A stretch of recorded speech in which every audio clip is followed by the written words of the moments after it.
우리 성경 공부는 대부분 일반적인 종교심하고 혼동이 되는 부분이 아직도 많이 남아 있습니다.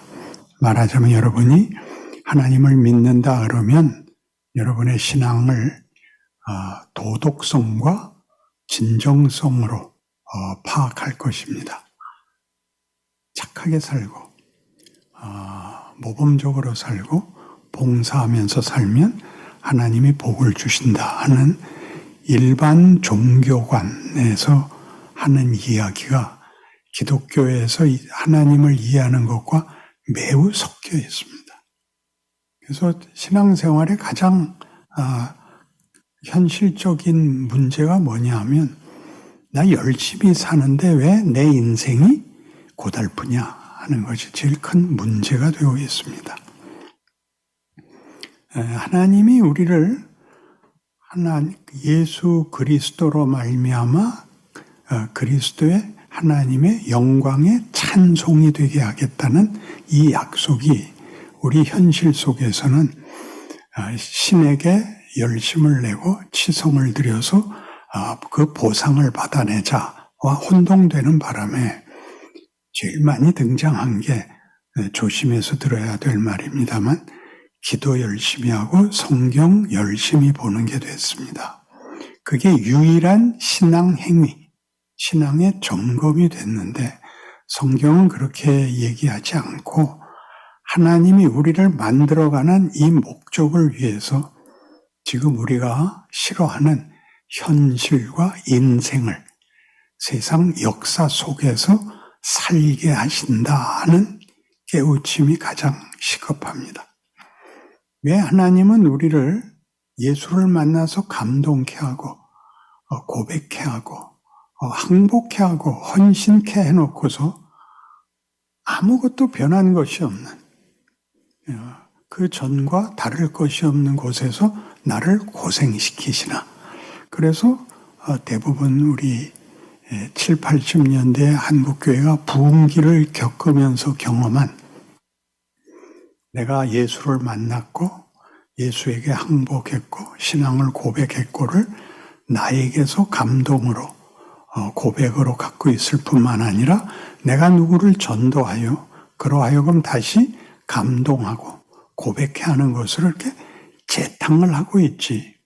믿은 것 후에 있는 인생들, 즉 시간들은 무엇 위에 있나?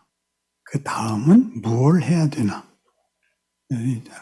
조금 전에 읽은 에베소 1장 3절에서 6절 같이 그리스도 예수 안에서 우리에게 거저 주시는 바 그의 은혜의 영광을 찬송하게 한다는 말은 어떤 식으로 이루어지는가 하는 문제에 대해서 다음 과목, 다음 진도가 제가 살아온 한국의 교회에서의 경험 속에서는 제시하는 분이 거의 없었습니다. 그래서 오늘은 이 얘기를 좀 더 중요하게 다룰 겁니다.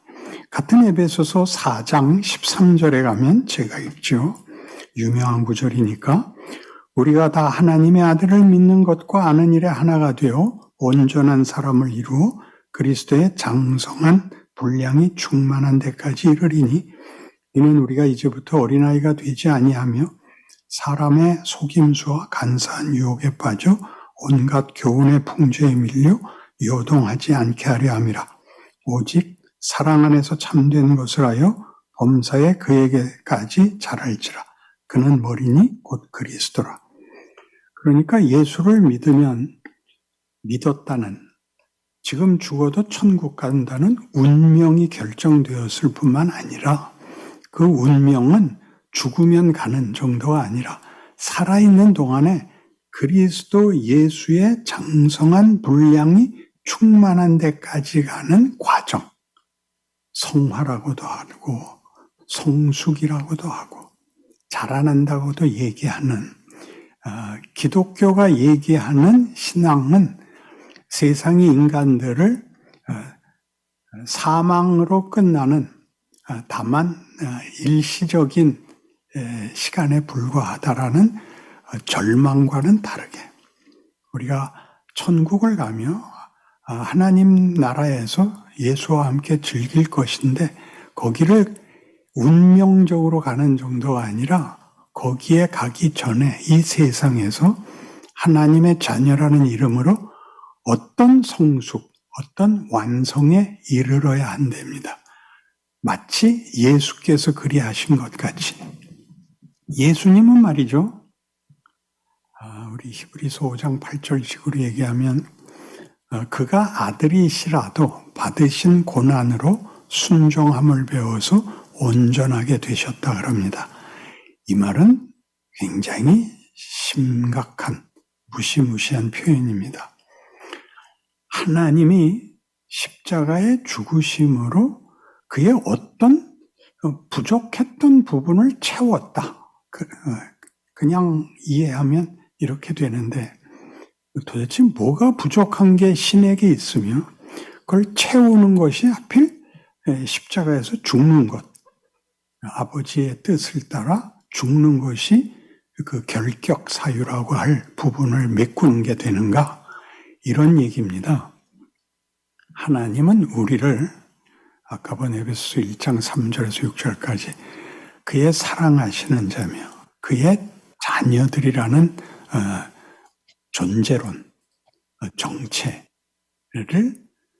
채우기 위해서 하나님이 우리와 자신을 묶는 이 일에 도망간 자리, 우리가 하나님으로부터 도망간 자리, 그래서 사망이 결론인 자리까지 쫓아 들어오심으로 복 주시고 편드시고 우리의 필요에 충분하신 것에서 우리를 창조의 목적과 내용을 만들기 위해서라면 우리의 반역, 배신, 도망감의 어떤 자리까지도 쫓아 들어오시는 분이다.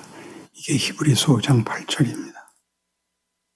그러니까 왜 그런 자리까지 들어오셔야 됐었느냐? 우리가 하나님을 외면했기 때문이죠. 같은 에베소서 4장 지금 15절까지 읽었는데 17절부터 읽으면 이렇게 되어 있습니다. 그러므로 내가 이것을 말하며 주 안에서 증언하노니 이제부터 너희는 이방인이 그 마음에 허망한 것으로 행함같이 행하지 말라. 그들의 총명이 어두워지고 그들 가운데 있는 무지함과 그들의 마음이 굳어짐으로 말미암아 하나님의 생명에서 떠나 있도다. 그들이 감각 없는 자가 되어 자신을 방탕에 방임하여 모든 더러운 것을 욕심으로 행합니다. 죄란 하나님을 안 믿는 게 죄가 아니고, 죄란 살인하고 거짓말하는 게 죄가 아니고 하나님으로부터 분리되는 것이 죄입니다. 요한복음 15장에 포도나무 비유가 나오는데 포도나무 비유에서 예수님이 뭘 설명하시냐 하면 가지가 줄기에서 끊어지면 땅에 떨어져 마르고 썩을 수밖에 없다. 그러니까 우리가 살인을 한다, 거짓말을 한다, 나쁜 짓을 한다 하는 것은 도덕적 차원에서 나쁜 것이다. 이렇게 우리가 판단하듯이 그 자체가 죄가 아니라 죄의 증상인 것입니다. 죄 자체는 아버지로부터의 분리, 즉 가지가 줄기에서 끊어진 것 같이 우리 선조 아담이 하나님의 명령에서 자신을 끊고 독립하자 생명과 진리와 모든 가치에서부터 분리됨으로써 우리는 마르고 썩고 죽는 것입니다. 죽는다는 건 존재가 소멸되는 것이죠. 존재와 그 존재가 가지는 어떤 의미나 가치나 어떤 업적도 다 소멸되는 것을 사망이라고 합니다. 바로 거기서 우리를 구원하는 겁니다. 그러니까 구원론이라는 것은 죄를 지어 지옥 가게 된 인류를 예수가 오셔서 속죄하여 천국을 가게 했다. 이게 가장 굵은 구원론인데 이걸 조금 더 자세히 알아야 됩니다. 지옥 가는 걸 면하는 것이 구원이 아니라 하나님이 원래 목적하셨던 인간, 오늘 에베소 1장에서 본 바와 같이 하나님의 은혜의 영광의 찬송이 되는, 로마서 3장 23절식으로 얘기하면 모든 사람이 죄를 범하였음에 하나님의 영광에 이르지 못하더니, 바로 그 영광입니다. 하나님이 우리를 자신의 형상으로 만드시고 우리에게 모든 통치권을 주시며 우리에게 생육하고 번성하여 땅에 충만하라 하시는, 하나님이 우리를 그의 후사로 삼으시는 이 지위, 하나님의 자녀라는 지위, 이 영광에 가는 것을 우리가 범죄하여 가지가 줄기에서 끊어짐으로 실패했죠. 그래서 운명이 사망이 되고 말았는데, 하나님은 자신의 하나님 되심을 포기하지 않고 찾으러 오십니다. 그게 성육신입니다. 예수가 이 땅에 오신 것을 여러분 잘 외우시는, 하나님이 세상을 이처럼 사랑하사 독생자를 주셨으니 저를 믿는 자마다 멸망치 않고 구원을 얻게 하려 함이라. 이 구원론이 우리가 운명 하나밖에 구원론에서 이해할 게 없으면, 예수를 믿으면 천국을 가고 안 믿으면 지옥을 간다라는 단순 이분법에서는 어떤 문제가 생기느냐 하면, 자신의 존재와 정체, 운명을 확인하는 것이 넌 그러면 지옥 가라는 비난과 정죄로 자신을 증명받는다 말이죠. 그게 아니라 하나님이 우리를 구원하는 것은 죄에 빠져 죽을 수밖에 없는 우리를 불쌍히 여겨 살려주는 싸움이 아니라 처음에 창조할 때부터 가졌던 인간에 대한 하나님의 창조의 목적과 내용을 포기하지 않고 타협하지 않겠다가 구원입니다. 그러니까 다시 하나님과 우리를 묶고, 그러니까 예수가 하는 일이 뭐죠? 우리와 함께 죽고 그의 살아나심에, 부활에 우리와 함께 살아나신다라는 뜻이 뭔가요?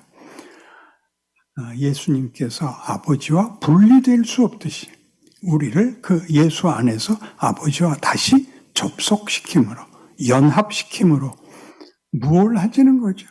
하나님의 자녀된 영광을 만들고야 말겠다, 이렇게 되는 겁니다.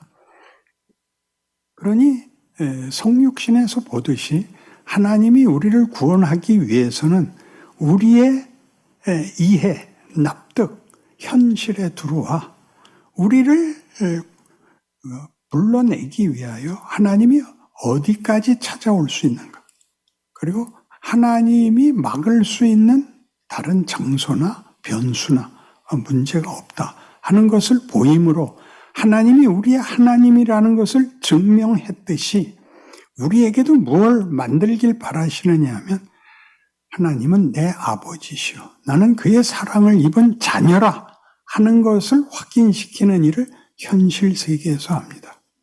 그러니까 아담이 죄를 범했을 때 모든 신자들이 갖는 가장 큰 성경의 이 기록에 대한 반발이 뭐냐 하면, 먹으면 안 되는 건 왜 만드셨어요? 이게 제일 큰 불만이죠. 그 만드셨으면 못 먹게 하셔야죠. 왜 먹게 놔두셨어요? 왜 그랬냐고요? 우리에게 자유권을 주셨기 때문입니다. 그건 우리의 권리입니다. 하나님의 뜻을 어기는 선택마저도 할 수 있는 존재, 부모 말을 안 듣는 존재가 누굽니까?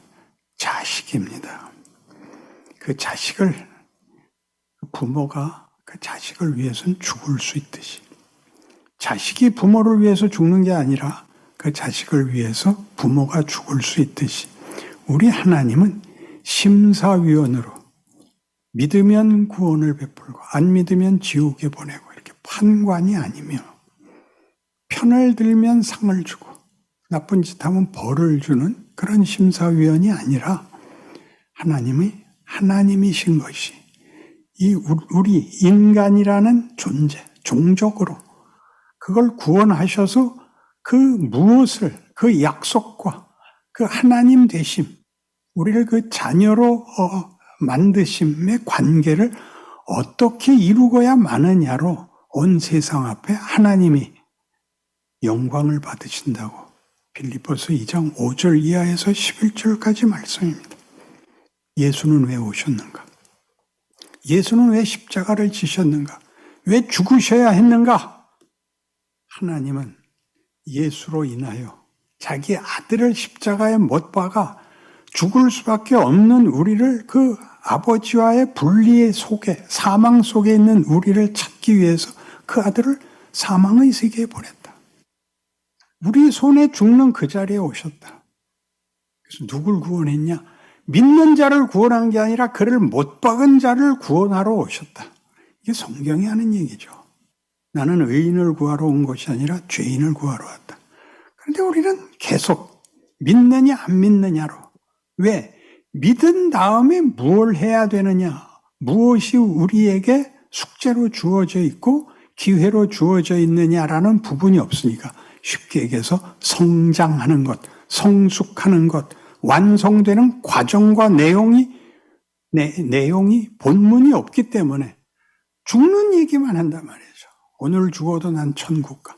그러니까 천국은 갈 거라니까 그 운명이 현실 속에서 무엇을 요구하고 있느냐에 대한 설명이 너무 가난하다 말이죠.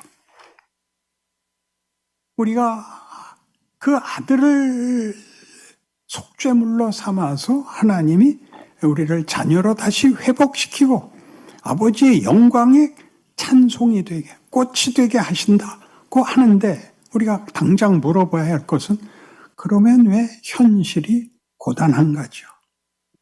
여기서 잘 나가야 될 텐데 그렇게 안 되고 각오하고 감동하고 간절한데 하나님은 우리의 신앙생활을 쉽게 안 해주십니다.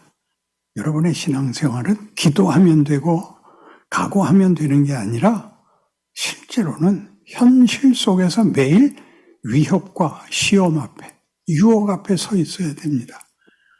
뭘 하겠다를 아는데도 오래 걸리지만 그걸 하는 데는 평생이 걸립니다. 그래서 여러분 잘 아시는 대로 로마서 7장에서 뭐라 그러냐 하면 로마서 7장 19절 이하를 제가 보죠. 내가 원하는 바 선은 행하지 아니하고 도리어 원하지 않은 바 악을 행하는도다. 만일 내가 원하지 아니하는 그것을 하면 이를 행하는 자는 내가 아니요 내 속에 거하는 죄니라. 그러므로 내가 한 법을 깨달았노니 곧 선을 행하기 원하는 나에게 악이 함께 있는 것이로다. 내 속사람으로는 하나님의 법을 즐거워하되 내 지체 속에서 한 다른 법이 내 마음의 법과 싸워 내 지체 속에 있는 죄의 법으로 나를 사로잡는 것을 보는도다. 오호라 나는 곤고한 사람이로다. 이 사망의 몸에서 누가 나를 건져내랴. 바울의 고백은 구원은 이미 5장에서 얘기합니다. 우리가 아직 죄인 되었을 때 그리스도께서 우리를 위하여 죽으심으로 우리에 대한 아버지의 사랑을 확증하셨느니라. 그리고 6장에 오면 그래서 은혜로 구원을 얻었으니 이제부터 아무렇게나 살아도 된단 말이냐가 나오죠. 은혜니까, 공짜니까. 여러분 기억해야 할 것은 구원을 받았으면 명예로워지고 영광스러워져야 됩니다. 하나님을 모르는 자들 같이 살아서는 안 됩니다. 그래서 천국 가느냐 지옥 가느냐 상벌로 나누지 마시고 이런 이분법, 명예로우냐 수치스러우냐로 여러분의 신앙을 점검하셔야 됩니다. 그런데 여기 지금 사도 바울의 고백에 의하면 우리 모두는 죄에 집니다. 희한하게 죄에 집니다. 왜 이런 일이 있느냐? 오호라 나는 곤고한 사람이로다. 이 사망의 몸에서 누가 나를 건져내랴. 그리고 답이 나옵니다. 우리 주 예수 그리스도로 말미암아 하나님께 감사하리로다.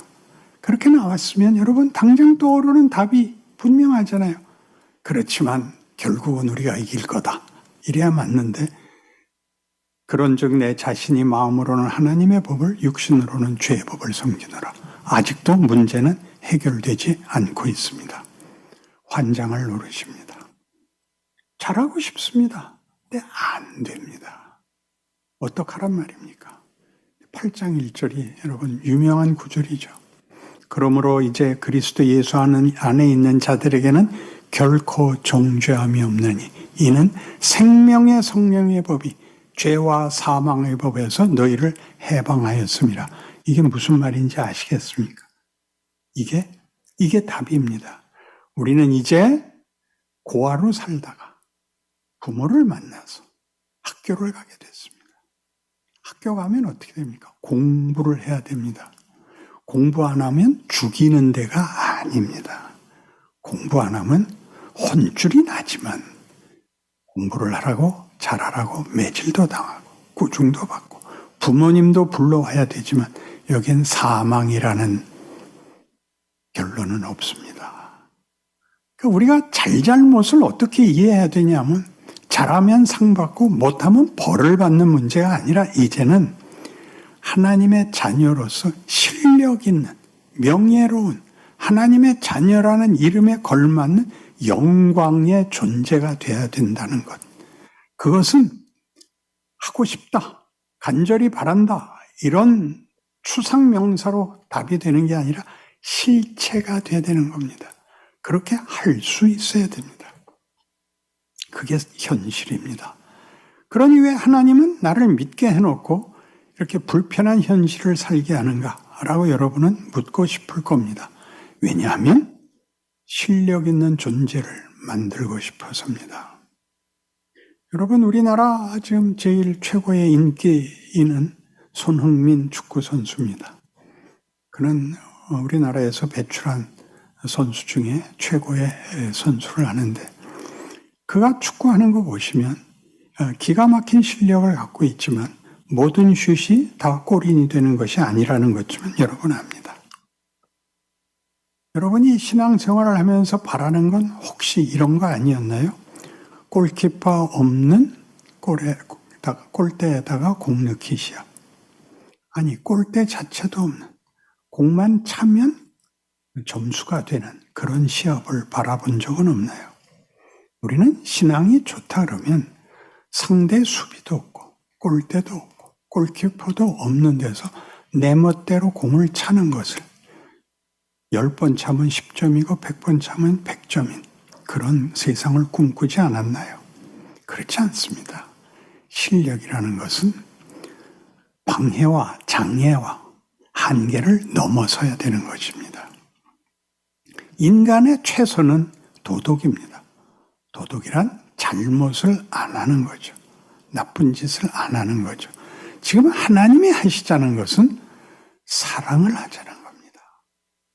하나님이 우리를 만들면서 인간을 자신의 형상으로 만들었다는 것은 여러 가지 풍성한 의미가 있겠지만 제가 이해한 데까지만 같이 나누자면 하나님은 우리를 사랑과 믿음의 대상으로 요구하십니다. 사랑과 믿음이 기독교를 대표하는 단어라는 건 여러분도 아실 것입니다. 그것은 우리 보고 행하라는 종교적 섬김을 떠나서 하나님이 우리에게 요구하는 우리의 지위입니다.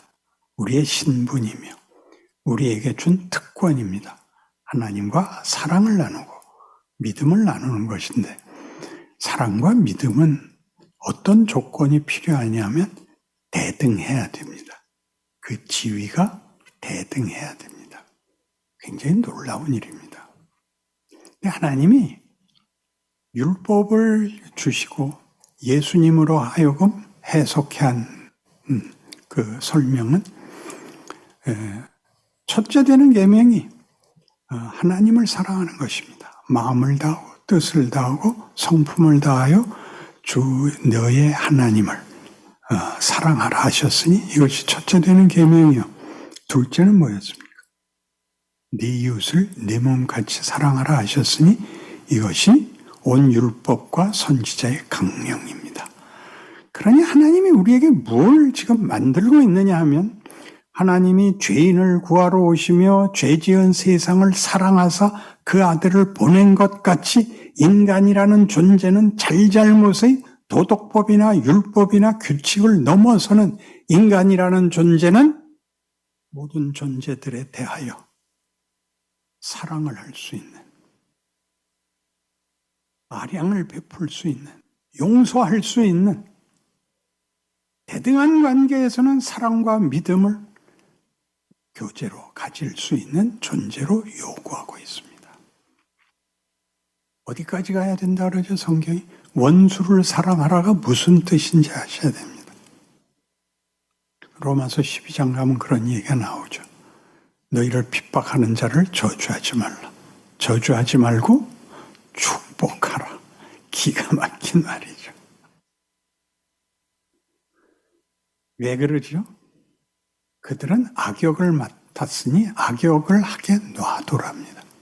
너는 하나님의 자녀, 하나님의 자녀라는 이름이 갖는 지위와 신분과 본문은 무엇인지 네가 해라. 그게 우리가 고달픈 세상 속에 보내진 이유입니다.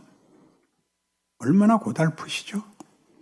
여러분 그 벤허라는 영화를 보시면 그 영화에서 가장 중요한 역할이 벤허가 아니라 메살라입니다.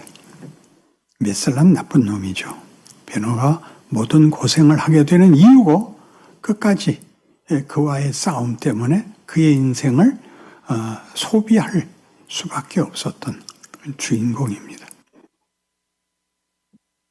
메살라가 없으면 벤허는 그냥 행복하게 잘 살았더래요로 끝났을 겁니다. 그러나 메살라가 억울한 일을 만드는 바람에 그는 복수를 해야 됐고 복수를 하기 전까지는 마음에 만족이 없고 그러나 복수를 했으나 마음에 아무 보상이 없는 것에 대하여 괴로워합니다. 부인이 이런 말을 하는 장면이 나오는데 다시 한번 보시죠. 당신이 메살라 같아요. 그렇게 부인이 꾸짖습니다. 분노에 차서 어쩔 줄을 모르는 상대를 죽였지만 그것으로는 해결이 되지 않는 자신에 대하여 어쩔 줄을 모르다가 예수님 십자가에서 죽는 모습 보고 돌아와 그러죠. 그 말씀이 내 가슴에 있던 칼을 내려놓게 했어. 그게 뭔데요? 아버지여 저들을 사하소서. 저들이 자기가 하는 일을 알지 못하나이다였습니다. 여러분, 이 세상을 천국으로 만들라는 얘기가 아닙니다. 예수님이 죄인들을 구하러 오신 것 같이 우리가 이 세상 사람들, 하나님 모르는 사람들을 구하시려는 하나님의 동력자로 부름을 받아 성육신을 잇는 자리에 서게 되는 겁니다. 예수님이 오신 것이 임마누엘이죠. 예수님이 인간이 되어 이 세상에 오자 세상은 구원을 받을 수밖에 없습니다. 예수님이 헛고생하고 갔다고는 상상을 할 수가 없습니다. 그러나 각각이 그것은 경험해야 되는 일이고 본인이 고백해야 되는 일이기 때문에 하나님이 역사를 아직까지 끌고 있고 예수님은 부활하시자 자, 난 내일 다 했다. 난 간다. 이젠 너희가 뒤를 이어야 된다. 여러분 잘 아시는 마태복음 28장 18절 이하죠. 하늘과 땅의 권세를 내게 주셨으니 너희는 땅끝까지 이르러 내 증인이 되라. 아버지와 아들과 성령 이름으로 세례를 줘라. 내가 너희에 가르쳐 분부한 것을 가르쳐 지키게 하라. 그리고 중요한 말을 하죠. 볼지어다 세상 끝날까지 내가 항상 너희와 함께 있을 것이니라.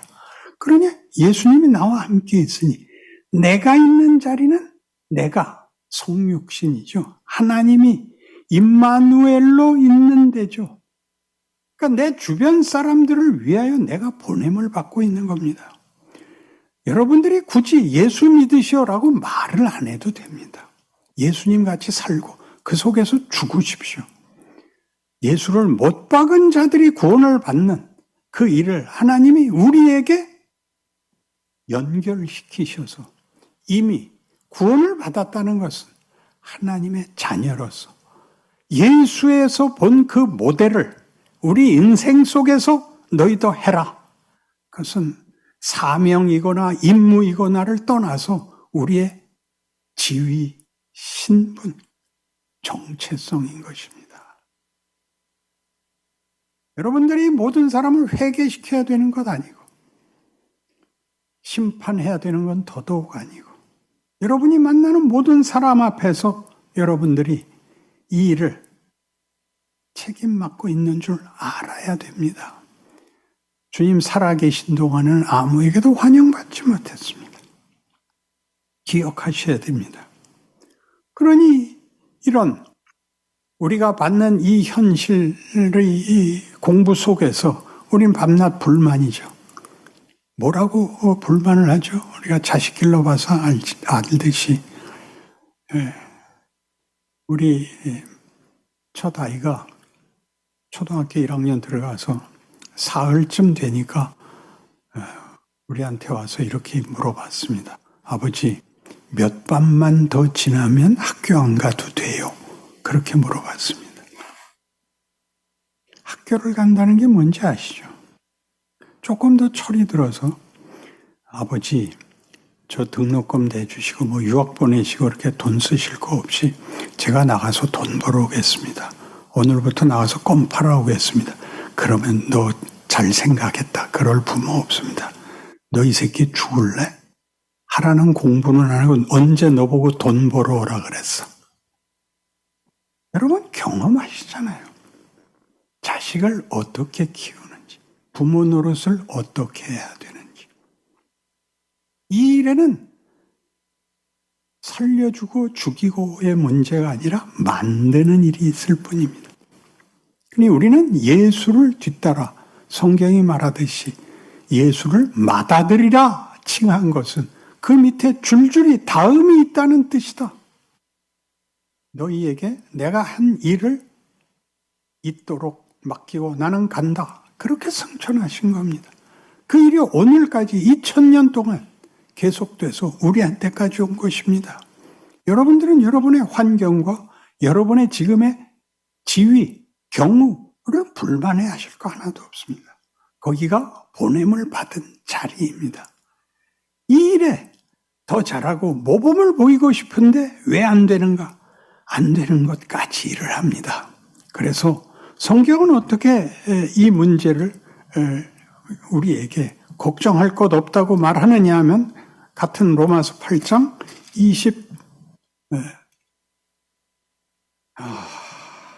31절부터 봅시다. 그런 적이 일에 대하여 우리가 무슨 말하리요? 만일 하나님이 우리를 위하시면 누가 우리를 대적하리요? 자기 아들을 아끼지 아니하시고 우리 모든 사람을 위하여 내주시니가 어찌 그 아들과 함께 모든 것을 우리에게 주시지 아니하겠느냐? 누가 능히 하나님께서 택하신 자들을 고발하리요? 의롭다 하신 이는 하나님이시니 누가 정죄하리요? 죽으실 뿐 아니라 다시 살아나신 이는 그리스도 예수시니 그는 하나님 우편에 계신 자여 우리를 위하여 간구하시는 자시니라.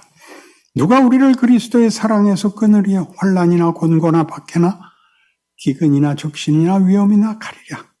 기록된 바 우리가 종일 주를 위하여 죽임을 당하게 되며 도살당할 양같이 여김을 받았나이다 함과 같으니라. 그러나 이 모든 일에 우리를 사랑하시는 이로 말미암아 우리가 넉넉히 이기느니라. 내가 확신하노니 사망이나 생명이나 천사들이나 권세자들이나 현재일이나 장래일이나 능력이나 높음이나 깊음이나 다른 어떤 피조물이라도 우리를 우리 주 그리스도 예수 안에 있는 하나님의 사랑에서 끊을 수 없으리라. 이런 약속을 왜 해야 돼요? 우리가 이것보다 더 잘해야 되지 않느냐? 이것보다 더 완벽해야 되지 않느냐? 더 성공적이지 않아야 되느냐? 라는 식으로 여러분의 생애와 여러분의 사역을 승리주의로 판단하시면 안 된다는 뜻입니다. 예수가 죽음으로 제자들이 다 도망을 갑니다. 우리가 예수를 믿고 나서도 특별한 게 없기 때문에 여러분 친구분들 중에 안 믿는 친구가 꼭 이 말을 할 겁니다. 도대체 예수는 왜 믿어? 믿어서 뭐가 나? 이 말을 할 겁니다. 제가 좋은 답을 하나 가르쳐 주죠. 넌 몰라도 돼. 그러세요. 굳이 설명할 거 없어요. 살아있는 것이 설명이에요. 주변에서 다 속으로 묻는 거예요. 쟤는 왜 저렇게 열심히 교회를 다닐까? 왜 적고를 하고도 불만이나 체념이나 돌아섬이 없이 성실히 저 자리를 지킬까? 이게 우리의 가장 큰 증언이라고요. 여러분이 성육신을 입고 있다는 것을 아신다면, 그리고 세상을 위하여 여러분이 선택받은 임마누엘이라는 걸 안다면, 그리고 그 속에서 우리가 선교적 사명을 다하는 정도가 아니라 우리가 큰다는 걸 안다면, 그가 아들이시라도 받으신 고난으로 순종함을 배워서 온전하게 되셨은즉 을 겪고 있는 것입니다. 우리가 나와 다른 사람, 불쌍한 사람, 똑같이 나쁜 놈까지 포함해서 그들과 함께 정죄하지 말고 심판하지 말고 함께 현실을 살아내는 것이 신자된 도리요, 책임이요, 사명이요, 하나님의 일하심에 순종하는 것이요, 그리스도께서 말씀하셨듯이 그것이 영광을 받는 일입니다. 예수님이 십자가를 앞두고 한 말씀이죠. 인자가 영광을 받을 때가 되었노라입니다. 그 영광을 이해하심으로 여러분의 현실을 아무것도 아닌 것 같고 기대 갖지 않고 우월하게 증명할 수 없는 한계 속에 갇혀있는, 그래서 답답한, 그래서 혹시 일어나는 불안과 의심들을 성경이 이미 어떻게 설명했고 어떻게 해답을 제시했고 어떻게 약속했었는가 하는 것을 기억하여 승리하시는 하루하루가 되시기를 바랍니다.